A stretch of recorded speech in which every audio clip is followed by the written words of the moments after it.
May nakita na naman akong cellphone.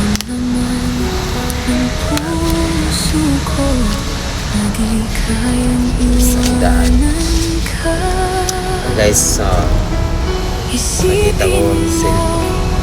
Diba tumawag yung may-ari? Hintayin natin kung patawag yung may-ari. Kasi kailangan din nila ito. At ikaw lang ang aking mahal.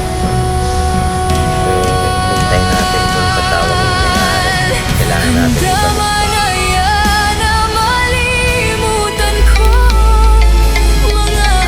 Guys, tumawag na. May-ari si sagutin natin. Hello? Ang sigaw ng puso ko. Opo. Taga ano ako. Pero dito, andito ako sa sa trabaho ko. Saan po? Sa Pinugay. Taga saan ba kayo? Opo, kami po. Kapatid ko po yung may-ari. Ano po ba kayo umuwi sa ano? Ano pa? Alas 4 pa.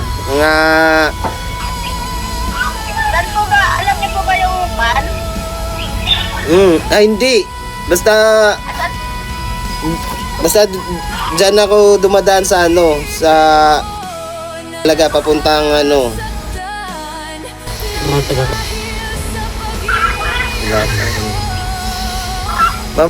abangan nyo na lang ako mga 4:30 Saan po? sa Magantay ng 4:30, alas 4. Ako na lang po mag-aantay doon.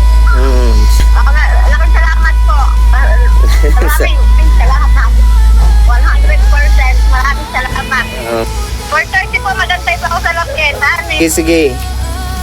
Sige po, ako na lang po mamaya.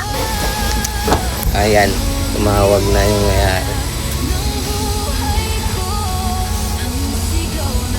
Puso ko, paano na lang kung ika'y mawala, tuluyang iwanan ang isang tulad ko. At papatak ang mga luha nang dahil sa paglilit.